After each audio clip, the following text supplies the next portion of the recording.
Evelyn Carter's name echoed in boardrooms across the city. She was the woman in control, the CEO who never blinked in negotiations, who turned failing divisions into profit machines, who never let her competitors glimpse a crack. To her peers, she was untouchable. But when the glass doors of Carter Global closed behind her, the truth came home with her. Her 6-year-old daughter Chloe had not spoken a word in nearly 2 years. Doctors blamed the divorce. They said children sometimes retreat into silence when their world is torn apart. Specialists recommended therapy, play groups, endless tests. Evelyn wrote the checks, showed up for appointments, nodded through their explanations.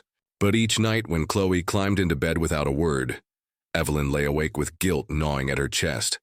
Was it the screaming arguments with her ex-husband? The paparazzi flashing cameras outside the courthouse? Or her own cold obsession with work that stole Chloe's voice away? On the outside, she was flawless. On the inside, she was drowning. Saturday morning arrived with cloudless skies, but Evelyn carried a storm within her. Chloe tugged at her sleeve as she glanced through her emails, small fingers smudged with crayon. Evelyn's nanny usually handled weekends, but today guilt had pushed her into making a decision. "Let's go to the park," Evelyn said, her voice too bright, too forced. Chloe's wide brown eyes lifted, searching for a reason behind the words. She didn't answer, she never did, but she nodded once and slipped on her tiny shoes. By the time they reached the playground, Evelyn's tailored world felt foreign. Parents sat on benches with coffee cups, laughing as their children raced across slides and swings. Evelyn felt their eyes on her as she walked in, designer sunglasses, tailored coat, polished heels clicking against the pavement. She didn't belong here, not really. Chloe froze near the sandbox, her small body stiff against the noise of laughter. Evelyn crouched beside her. "It's okay, sweetheart. Just play. Pretend." Her own words stung. Pretend what? That they were normal? That Chloe wasn't locked inside her silence? Evelyn sat on the bench, pretending to scroll her phone, pretending she wasn't scanning every other mother for judgment.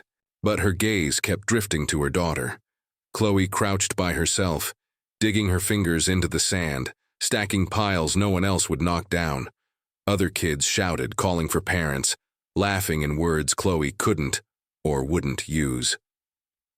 Evelyn's phone buzzed with an urgent message from her CFO.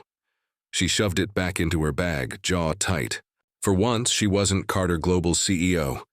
She was just Chloe's mother, and she didn't know how to save her. As the minutes ticked on, Evelyn forced a smile, waving when Chloe looked up, though the emptiness in her chest grew heavier. She didn't know that this playground, this ordinary Saturday, was about to change everything. Because in the shadows of the swings, another parent was watching too, a man who would speak to Chloe in a way Evelyn never could. The playground buzzed with energy, children racing across slides, squealing on swings, parents clapping from the benches. Evelyn sat rigid on the edge of her seat, her designer coat folded carefully across her lap, her sunglasses shielding eyes that couldn't stop tracking Chloe. Her daughter crouched in the sandbox, small fingers tracing patterns into the dirt. She didn't join the others. She didn't call out. She simply watched. Evelyn's stomach knotted. 6 years old and still silent. Then movement on the far side of the park caught her attention. A man knelt in the grass, his son balanced precariously at the top of the monkey bars. Evelyn stiffened, expecting him to swoop in, to hover like every other parent. But he didn't. "Go on, Liam," the man called, his voice calm but firm. "You've got this." The boy grinned, let go, and tumbled into the wood chips. Evelyn gasped under her breath, but instead of rushing forward, the man chuckled. "Shake it off, buddy." Liam scrambled up, laughing, brushing dirt from his jeans. The man offered a high five, pride written across his face. Evelyn blinked, unsettled. Who was this father who let his child fall, who laughed at failure instead of fearing it? Chloe noticed too. Her head lifted, eyes locked on Liam's carefree joy. Slowly, almost shyly, she rose from the sandbox and drifted closer. Evelyn started to stand, instinct tightening her chest. But before she could move, Chloe tripped on the uneven edge of the playground mat. She stumbled forward, landing hard on her knees. Evelyn's heart lurched. She rushed halfway across the playground, only to stop when another figure got there first. The man. He knelt beside Chloe, his movements unhurried, gentle. His voice dropped low, patient, the kind of tone Evelyn hadn't heard in years. "You okay there?" he asked softly. That was a tough landing. Chloe's wide eyes stared back at him, unblinking. For a moment, Evelyn expected her daughter to retreat, to turn her face away like she did with strangers. But she didn't. She stayed. The Yao man smiled, brushing the sand gently off Chloe's sleeve. "Happens to everyone. Falling's just practice for getting back up." Something flickered across Chloe's face, a flicker Evelyn hadn't seen in years. Interest. Connection. Evelyn bristled. She quickened her steps, her heels clicking sharply against the pavement. "Excuse me," she said tightly. "She doesn't need—" The man looked up, meeting her eyes calmly. "Just checking she's okay," he said. His voice wasn't defensive, just steady, as if he had nothing to prove. Chloe stayed by his side, silent but not afraid. Evelyn's hand hovered over her daughter's shoulder, torn between pulling her back and letting her linger. The moment stretched, fragile, as Chloe's gaze flicked between the two adults. Evelyn's pulse pounded.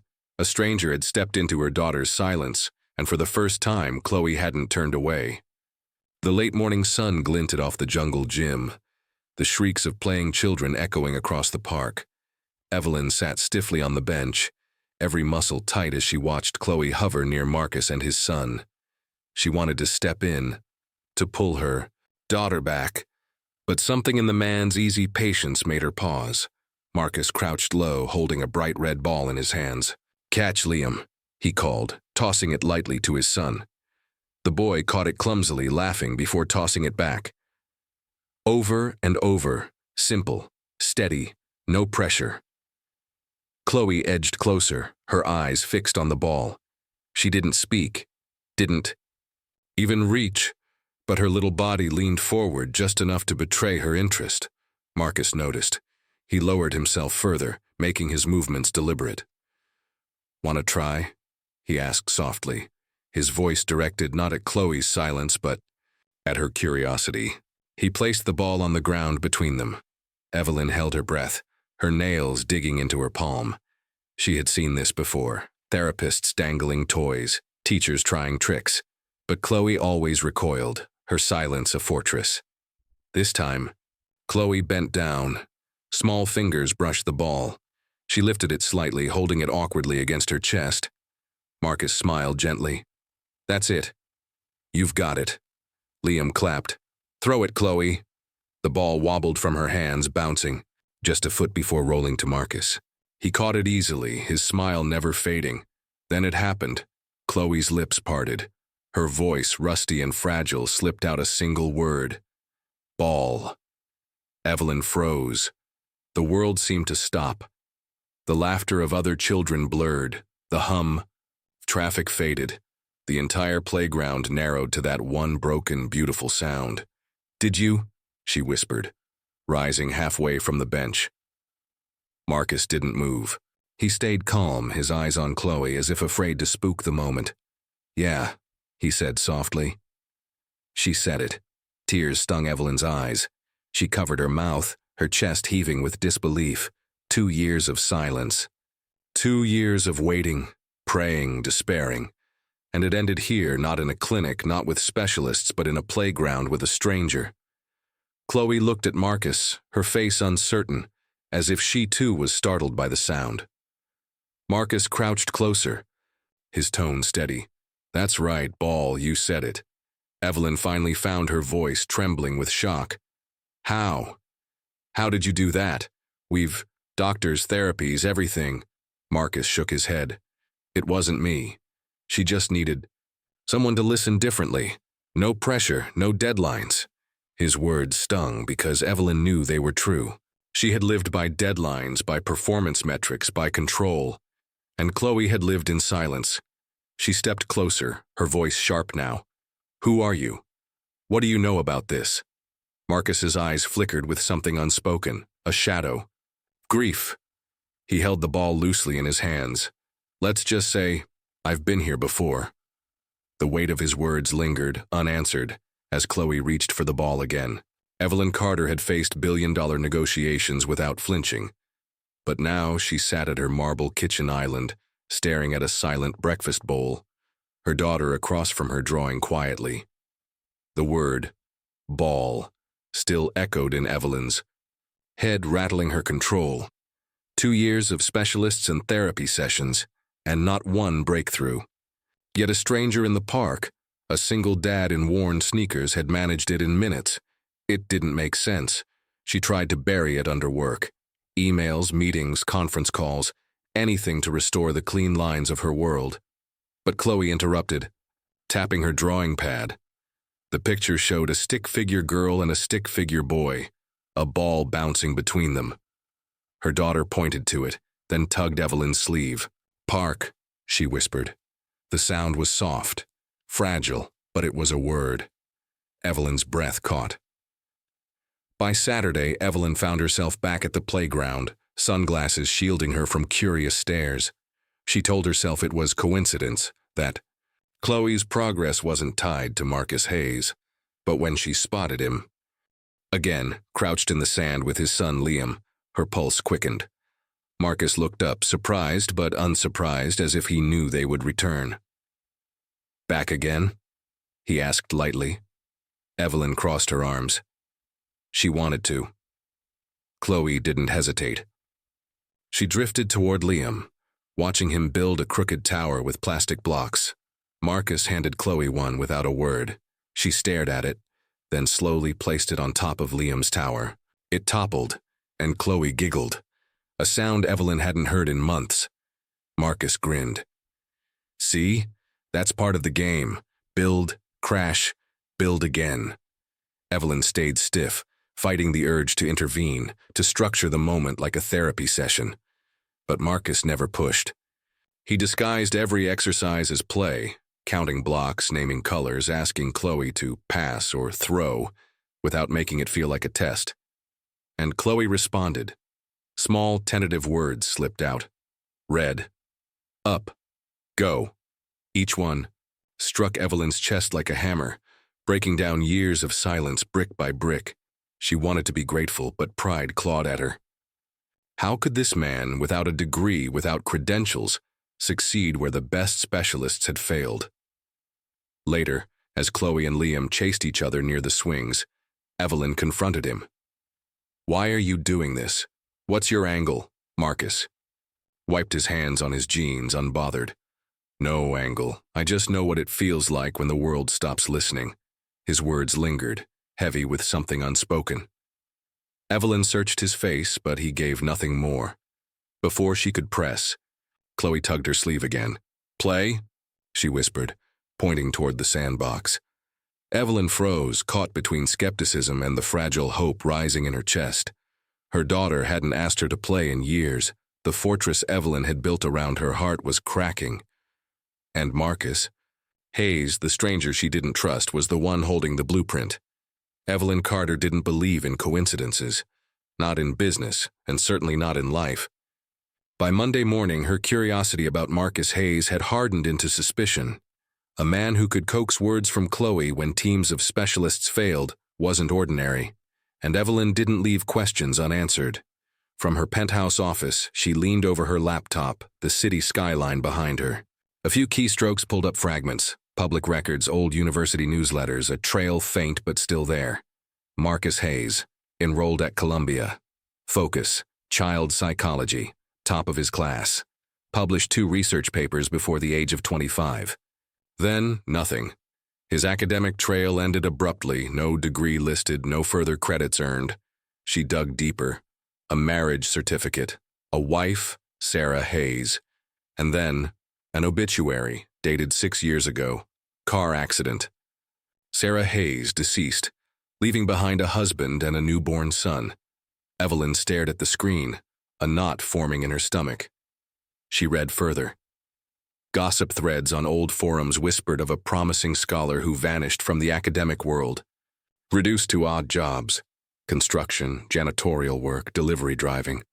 The story painted him as a man who had abandoned his career, some even labeling him a failure. But Evelyn knew better.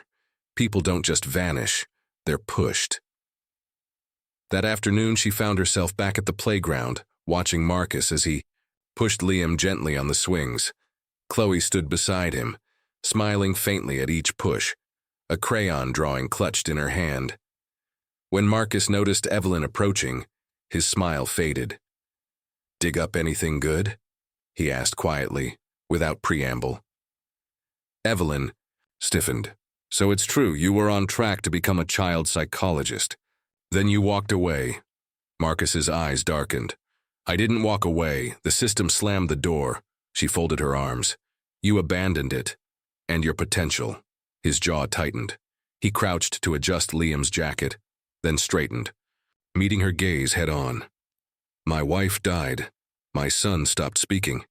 Do you know what that's like, watching your own child shut down, while the so-called experts throw protocols at you like darts on a board?" Evelyn faltered, caught off guard by the rawness in his tone. Marcus went on, voice steady but heavy with hurt. "They told me Liam might never talk again, that the trauma was too deep. I sat in those offices, listened to their jargon, and realized none of them saw my son. They only saw a case file, so I walked away. I built my own way. Trust, patience, play. That's how I got him back." Behind him, Liam giggled as Chloe handed him her drawing. Evelyn's throat tightened as she realized Chloe had chosen to stand beside Liam, not her. Marcus's voice softened.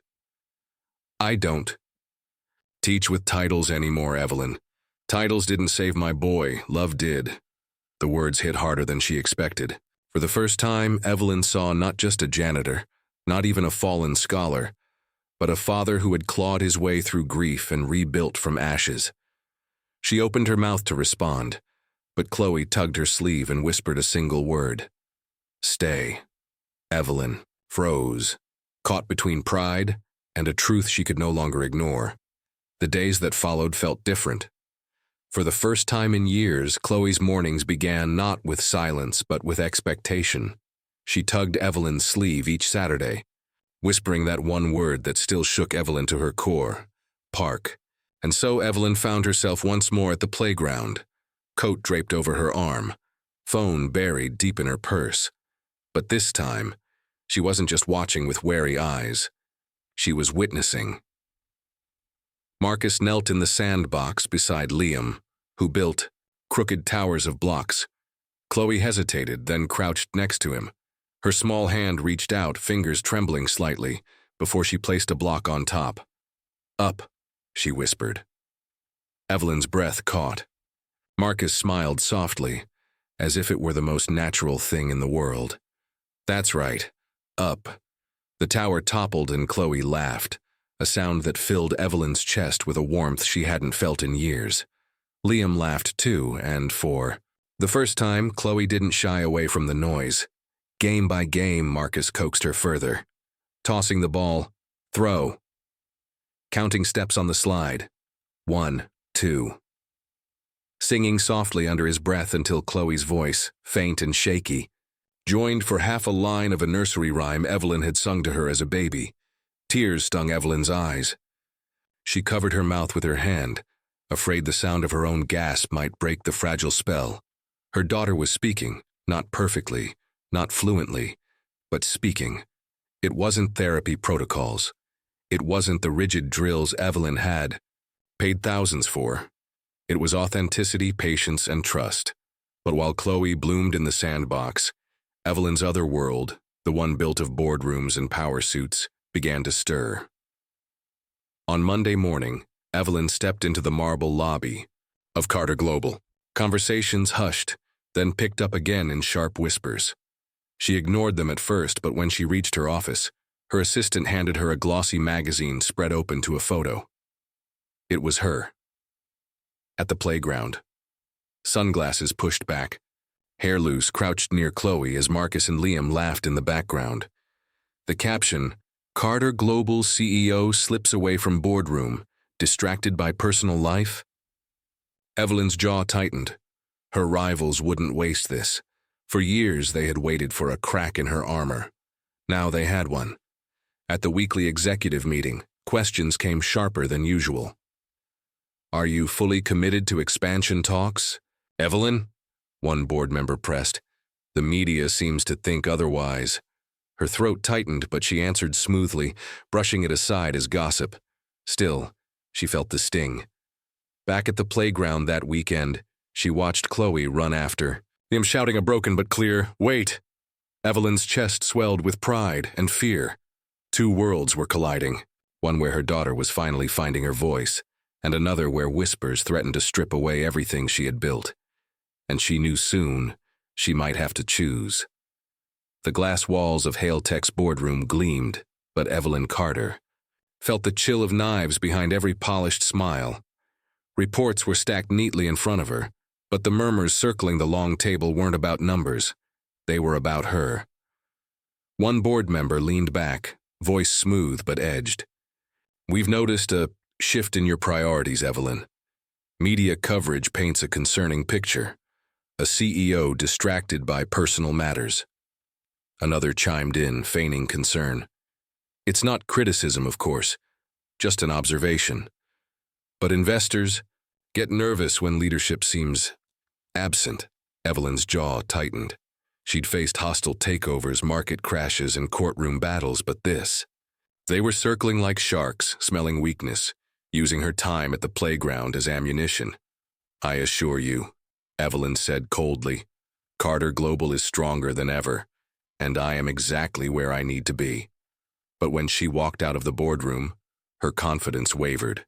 The whispers followed her down the hallway, each one sharper than the last. That evening she found Marcus waiting near the playground fence, Liam tossing a ball at his feet. His gaze was steady, but his words were blunt. "I've seen this before," he said. "Men in suits using family as a weapon. They'll twist it until you're the villain for being a mother. They don't care about Chloe, they care about control." Evelyn bristled. "I can handle my board. What I can't handle is them questioning my ability to lead." Marcus studied her, then sighed. "You can't fight them and help her at the same time. Not if you keep pretending the two worlds don't collide."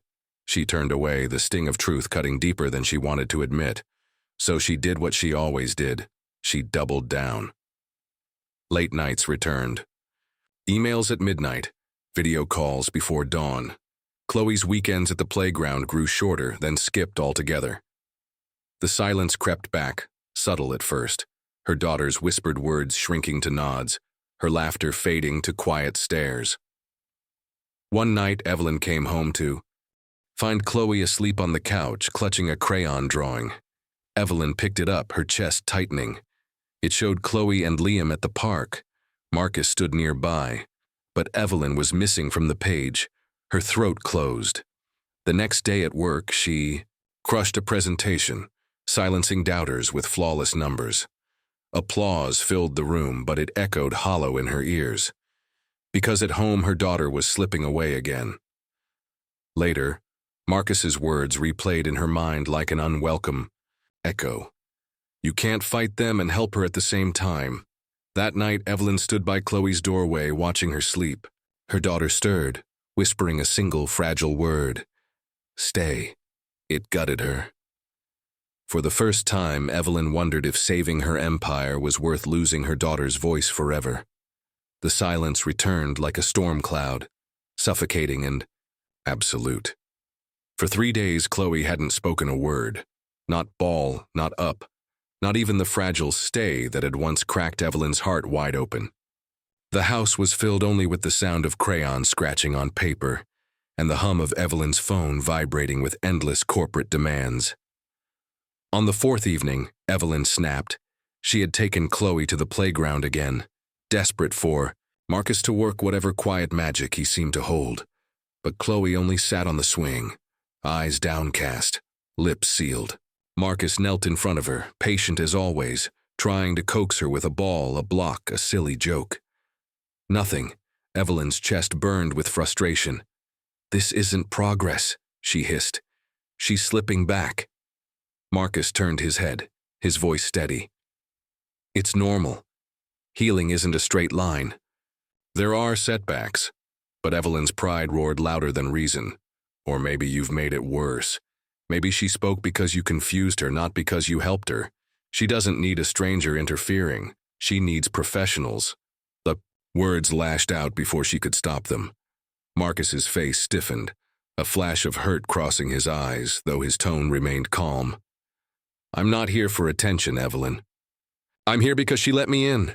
If you can't see that, he rose, brushing sand from his jeans, then maybe I should step back. Chloe looked up then, wide-eyed, watching him walk away. Evelyn's stomach twisted, but pride held her. Tongue. That night the house felt heavier than ever. Evelyn tucked Chloe into bed, smoothing the blanket with trembling hands. Her daughter didn't look at her, didn't whisper, just curled around a folded piece of paper clutched tight in her hand. Later, when Evelyn returned to check on her, she found Chloe fast asleep, the paper now lying loose on the pillow. Carefully, Evelyn unfolded it. The crayon strokes were messy but clear. 3 figures stood together under a bright sun: Chloe, Liam, and Marcus. Their stick figure hands were joined, smiles drawn wide. Evelyn wasn't there. Her throat tightened. She sank onto the edge of the bed, staring at the drawing until her eyes blurred with tears. Her daughter had built a safe world, and she wasn't part of it. The realization tore through her like a blade. Evelyn had fought empires, dismantled rivals, survived divorce, but she couldn't fight her way into Chloe's heart. Not the way Marcus already had. She pressed the drawing to her chest, silent sobs shaking her shoulders. Down the hall, her phone buzzed with another board alert demanding her attention, but for the first time, Evelyn didn't move. She stayed there in the dim glow of the nightlight, staring at the proof that her daughter's fragile hope was tied not to her power, but to the man she had just pushed away. Rain pattered softly against the playground benches, the evening crowd thinning until only Marcus and Evelyn remained. Chloe and Liam sat nearby, scribbling with chalk on the concrete, their small voices quiet but content. Evelyn stood stiffly, arms crossed, but her eyes kept flicking to Marcus. She had accused him, pushed him away, and yet here he was again, calm, steady, patient. Finally, she broke the silence. You said you've been here before. What did you mean? Marcus's gaze drifted to Liam, who laughed softly at Chloe's crooked chalk heart, his voice lowered, heavy with memory. 6 years ago, my wife was driving home from a night shift. A truck ran a red light. She didn't make it. Evelyn's chest tightened. Liam was in the back seat, Marcus continued. Physically unharmed, not a scratch, but afterward, he stopped speaking completely. Doctors called it selective mutism, trauma-induced silence. I thought I'd lost him too. His eyes grew distant, as if replaying nights no one else had seen. Therapists tried, specialists lined up. They gave me worksheets, schedules, protocols. None of it reached him. He'd just sit there, blank, like the world had turned its back on him. Evelyn swallowed hard, her hands loosening from their defensive fold. The parallels to Chloe stabbed, yet her sharper than any boardroom betrayal. Marcus's voice softened. So I stopped trying to force it. I stopped listening to people with titles and started listening to him. We played. We built towers, drew silly pictures, chased pigeons in the park. I let him fall and laugh and try again. And one morning, out of nowhere, he whispered, "Dad." Evelyn's throat constricted. The image of Chloe whispering ball came rushing back, the same fragile miracle. It took months, Marcus admitted. A year before he was talking like other kids. By then I was broke. I'd missed so much work trying to stay home with him. I lost everything I'd built. My career, my reputation, my place in the system. But I didn't care. I had my son's voice back. He looked at Evelyn then, steady and unflinching. That's why I recognize Chloe. It's not about tricks or training. It's about giving her a safe world to step into. One word at a time. Evelyn turned away, blinking against the sting in her eyes. For years, she had poured money into experts, believing the solution had to come with a price tag. Yet the man, standing before her, had given her daughter something priceless, because he had lived the nightmare himself. She whispered, almost to herself. You lost everything. Marcus shook his head, watching Liam scribble Chloe's name in clumsy chalk letters. No, I found what mattered. Evelyn's chest ached, because deep down, she knew. She was still chasing what didn't, and somewhere behind them, a phone camera clicked. Someone was watching. For weeks, Evelyn Carter had lived in two worlds.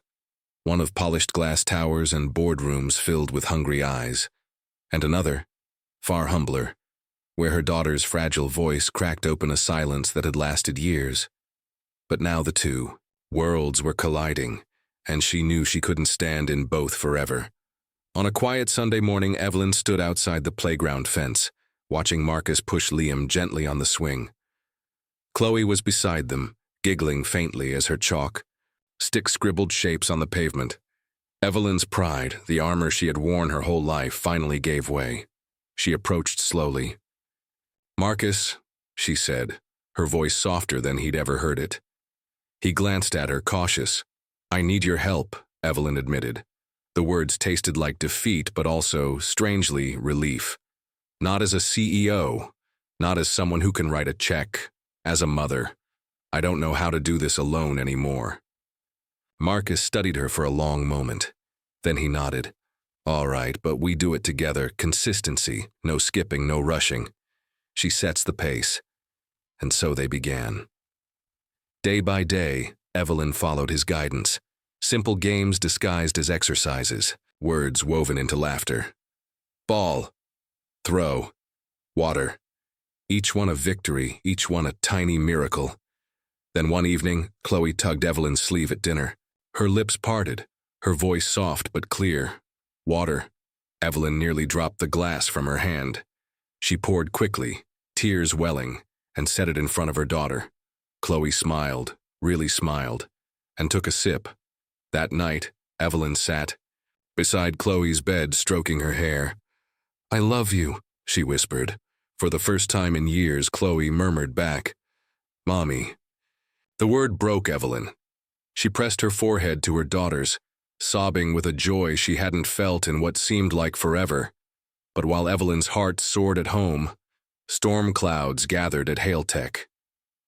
Inside the boardroom, whispers turned into open scheming. A faction of directors met behind closed doors, papers spread across polished mahogany. "Her absences are piling up," one said. "The media coverage is damaging. She's unstable. It's time we take action." They drafted the motion swiftly, a vote of no confidence.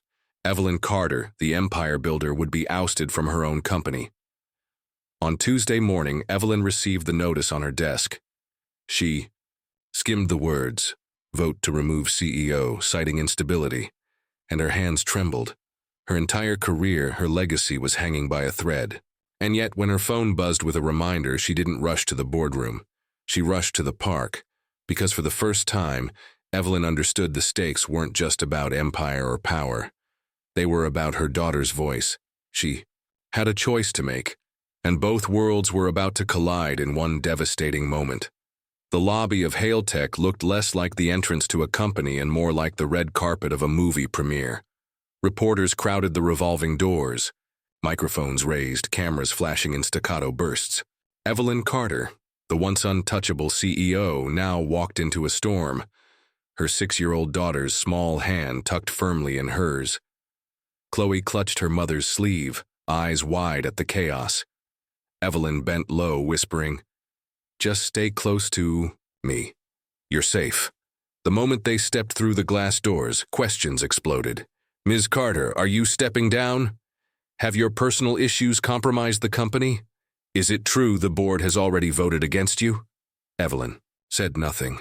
Her heels clicked against the marble floor, each step steady though her stomach churned. Inside the boardroom, the atmosphere was colder still. Executives sat in their tailored suits, lips pursed, eyes sharpened with opportunity. At the head of the table, Evelyn faced them, Chloe seated quietly beside her. One director sneered, "Bringing your child here today. Is this a business meeting or a sympathy play?" Murmurs of agreement rippled. Evelyn straightened her shoulders. "This is my life. Both parts of it. You want transparency? Here it is. The meeting began, voices sharp, accusations sharper. Slides projected numbers, but the subtext was all about her instability, her distraction. Every word was another knife.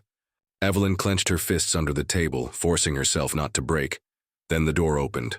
Marcus stepped in quietly, Liam at his side. He didn't speak, didn't interrupt. He simply took a seat at the back, his presence calm but unyielding. Evelyn's eyes flicked to him for the briefest second, a flicker of gratitude crossing her face. The board pressed harder. This company needs leadership free of personal entanglements, one executive said. Not someone juggling private melodrama in the press. Evelyn opened her mouth to answer, but before she could, another voice broke the air. Soft, fragile, but undeniable. Don't take Mommy's work. Every head in the room turned.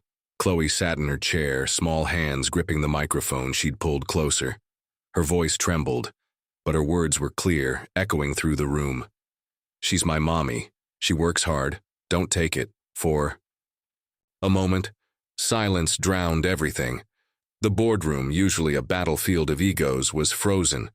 Cameras hidden in reporters' hands outside the glass doors caught the moment through the cracks. Evelyn's throat closed. Tears burned her eyes, but she stayed composed, her hand resting gently over her daughter's. The directors shifted uneasily. Numbers and charts suddenly seemed insignificant. In one whisper, Chloe had dismantled their narrative. Marcus's eyes met Evelyn's across the room. He gave the faintest nod, as if to say, she found her voice when it mattered most. Evelyn exhaled, steadying herself. The board's knives had been blunted, not by her power, but by her daughter's courage. The war wasn't over, but the tide had turned. The vote was over. Evelyn Carter sat at the head of the boardroom table, her posture tall, her gaze unwavering. One by one, the hands had gone up, not against her, but in her favor. The motion to remove her collapsed under the weight of Chloe's fragile but undeniable courage. For the first time in weeks, Evelyn breathed freely, but the victory wasn't just corporate, it was personal. She left the boardroom hand in hand with Chloe, ignoring the barrage of flashing cameras. This time, she didn't flinch at the noise. Her daughter had faced something far scarier than reporters, and spoken. Evelyn wouldn't hide anymore. Later that afternoon, Evelyn stood in a quieter conference room, Marcus across from her. He looked almost uncomfortable in the corporate setting, his jeans and plain jacket stark against the polished glass walls. Liam and Chloe sat on the carpet by the window, their giggles filling the space as they built towers from office blocks scavenged. From a side table, Evelyn folded her hands. I don't have the words to thank you, she admitted. Not just for Chloe's progress, but for showing me what I couldn't see. Marcus shrugged lightly, his eyes flicking toward the children. You don't need to thank me. She did the work, she found her voice. Evelyn shook her head. No, you reminded her how. She hesitated, then pushed a folder across the table. I want you to help me build something. Not for Carter Global's profit. For children like Chloe, for parents like us who got told no by the system until we stopped believing. Marcus frowned, skeptical. What kind of help? A foundation, Evelyn said. Her voice was steady now, not the CEO mask, but something deeper, more human. Dedicated to children with trauma-induced silence. You know what works. I can give you the platform, not as a boss, but as a partner. For the first time, Marcus looked shaken. His eyes softened and his voice was quiet. That's more than I expected. Evelyn allowed a small smile. After all this, I've learned some things are bigger than empires. On the floor, Chloe leaned over and placed a crayon drawing on Liam's lap. It showed 4 stick figures, 2 adults, 2 children, holding hands under a bright sun. Above them, in shaky letters, Chloe had written one word: family. Marcus picked it up, his throat tight. Evelyn leaned closer to look, her chest swelling, with something she hadn't felt in years, hope, raw and real. The children laughed, knocking down their block tower and collapsing in a heap of giggles. Evelyn and Marcus exchanged a glance, unspoken but understood. They were no longer just strangers colliding in a park. The camera of imagination pulled back, framing the four of them silhouetted against the vast city skyline outside the glass. Once broken by loss, now standing together. Not perfect, not healed overnight, but whole in a new way. Two families, rebuilt by hope.